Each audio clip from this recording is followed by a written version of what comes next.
Hi, welcome to Chard Review. In the opening scene, we are introduced to the protagonist, Anita, who is placed in a mental asylum. It appears that she is a dangerous patient, which becomes even more evident when she attacks a nurse without any reason. Anita is tossed into a dark cell as punishment, and during her time there she recounts all the events of her past life. The story then shifts to a flashback, taking us to Devil's Kettle, a small town named after a mysterious waterfall. For some reason, the water flows into a deep hole.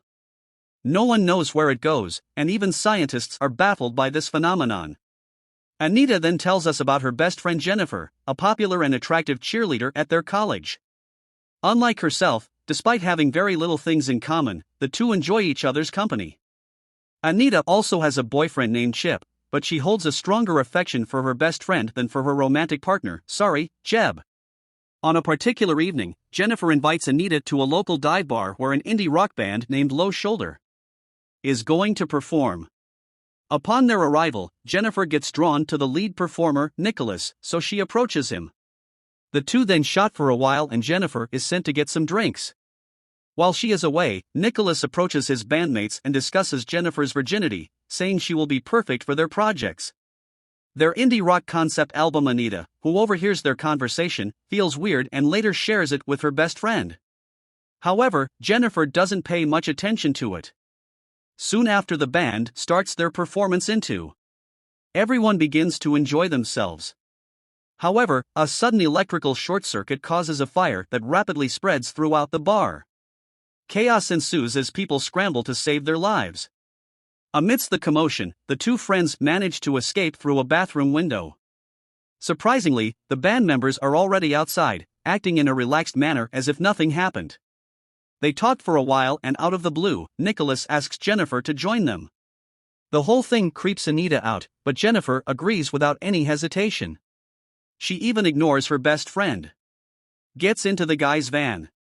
After they drive away, Anita returns home and immediately contacts her boyfriend, sharing all the details of the incident with him. In the middle of their conversation, Anita is startled by the sound of the doorbell, intensifying her fear. She slowly proceeds downstairs and opens the door, but discovers nobody outside.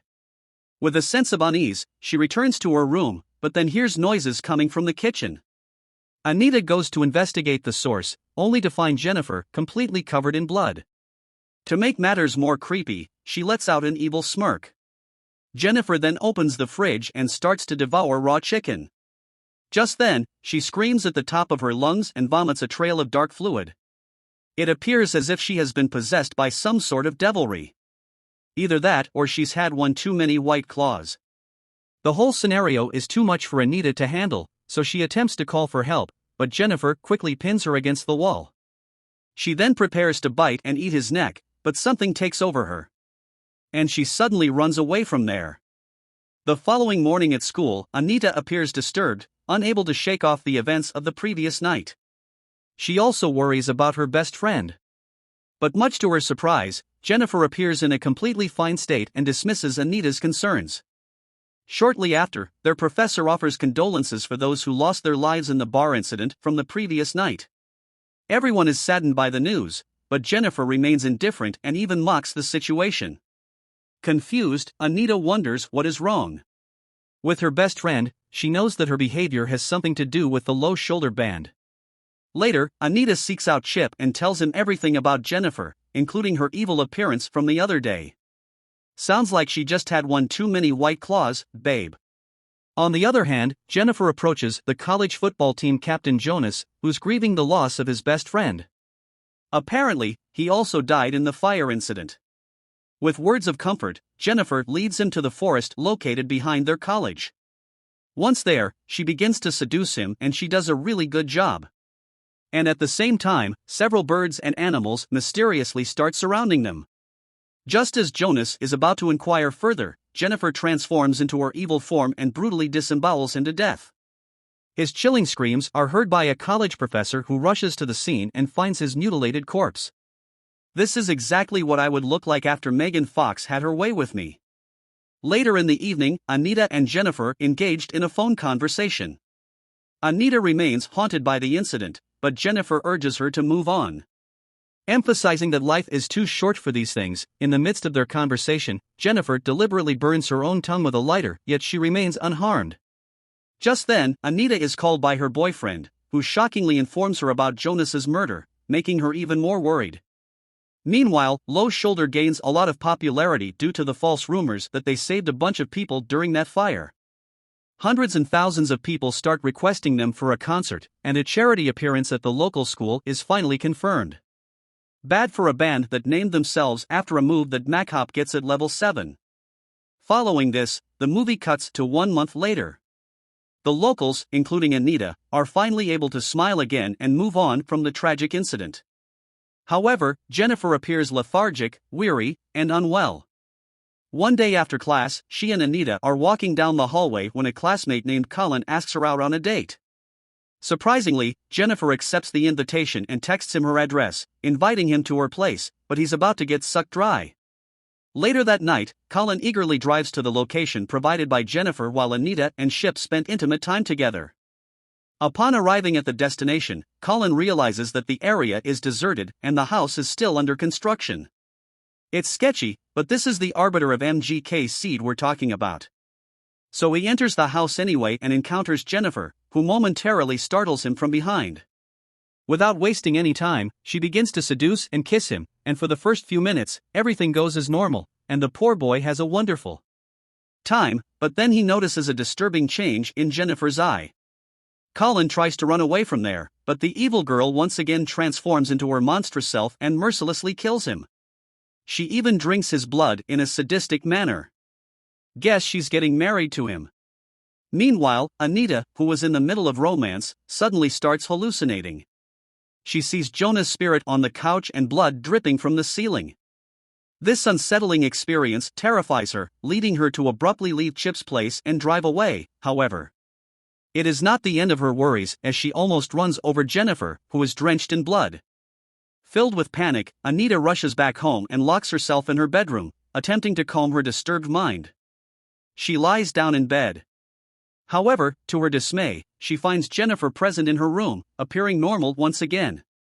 This perplexes Anita, leaving her unsure of what is happening, and before she can even react, Jennifer unexpectedly kisses her on the lips, intending to help her. Following these events, Jennifer reveals a shocking truth. Low Shoulder, the band from the bar fire incident, had taken her to the same mysterious waterfall and offered her as a virgin sacrifice to Satan in exchange for their fame and fortune. She further claims that despite the success of the sacrifice, she did not die because she was not truly a virgin. This mishap also ensured that the band stayed crap. However, Jennifer explains that she never became normal because she was permanently possessed by Satan. After the incident, she remembers waking up unharmed, even after being stabbed by the band members several times. Jennifer then reveals that as she made her way back home, she felt extremely hungry, so she devoured her first victim, a foreign exchange student who was believed to have died in the fire. After explaining all this, Jennifer mentions something even more shocking. On that fateful night, she planned to eat Anita as well, but at the last second she had a change of heart as she still had feelings for her best friend.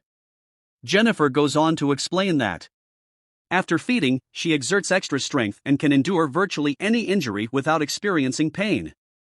To demonstrate this, she deliberately cuts her hand and makes a large wound, but it heals itself in just a matter of seconds. Overwhelmed by the horrifying revelations, Anita asks Jennifer to leave. The latter complies and jumps from the second-floor window, which is about 13 feet off the ground. In the next scene, Anita begins to conduct paranormal research so that she can learn more about the unsettling events as of late for this. She goes into the cult section of her college library and starts reading books about occult and virgin sacrifices to Satans. After a lot of research, she finally learns that her best friend is actually a succubus. We already knew that a supernatural being that feeds on flesh. These beings can only be killed when they are hungry and weak. Following this, Anita shares her findings with her boyfriend Ship, hoping for understanding and support. Unfortunately, he dismisses her claims and suggests that she might need mental assistance. As the two continued chatting, a sudden realization. It's Anita prompting her to break up with her boyfriend. The reason is simple. She knows that being close to him can potentially endanger his life. Anita even forbids him from attending the upcoming college program. However, Chip angrily disregards her warnings and walks away. On the day of the college program, Anita anxiously awaits Jennifer's arrival, determined to keep a watchful eye on her. Meanwhile, Jennifer intercepts Chip, who is on his way to attend the program. She cunningly makes up a story, saying that Anita was having an affair with Colin. After this, she leads him to an abandoned pool, using the same seductive tactics she had used to kill her previous victims. They're super effective on Chip. Back at the program, Anita grows increasingly concerned when Jennifer does not arrive for a long while. When she can't take it any longer, she rushes to Chip's house to check on him, but learns that he has already departed for the program. Worried that something bad has happened, Anita starts looking around the area and eventually reaches the abandoned pool. When she sees Jennifer eat her boyfriend alive, alarmed, Anita jumps into the pool without thinking twice and starts battling her best friend. She uses pepper spray on Jennifer, but this only angers the latter. Jennifer, with vengeance in her eyes, closes in on Anita, preparing to land the final blow, but a wounded Chip summons the last of his strength and impales Jennifer with a pool skimmer. This causes her to lose a lot of blood, making her weak. She then retreats from the scene, realizing that she is vulnerable now. Following this, Anita rushes to her beloved Chip and cradles him in her arms, the two of a heart-touching conversation before he closes his eyes and passes away. Anita, who is now heartbroken and filled with rage, prepares herself for a path of vengeance. In the middle of the night, she breaks into Jennifer's bedroom through a window and starts attacking her. A fierce fight ensues between the two, but Jennifer gains the upper hand by sinking her teeth into Anita's shoulder. Despite this, our protagonist doesn't stop and she keeps on fighting with all she has. Right at one point, she manages to rip a BFF necklace from Jennifer's neck, prompting her to momentarily stop fighting. Taking full advantage of this opportunity, Anita plunges a utility knife into Jennifer's heart, finally killing her once and for all. Moments later, when Jennifer's mom arrives at the room, she is horrified to discover Anita atop her lifeless daughter's body. This is the reason why Anita ended up in the mental asylum. It is also revealed that she has inherited some of Jennifer's supernatural powers because of the bite on her shoulder. In the final scene, Anita uses her satanic abilities and escapes the mental facility. She then hitchhikes her eye, claiming she is following a band in the credits scene. Home videos and crime scene photos reveal that Anita has exacted revenge by murdering all of the members of Lowe's Shoulder in their hotel room, as if those idiots could afford a hotel room. Please like and subscribe for more movie review. Thank you for watching.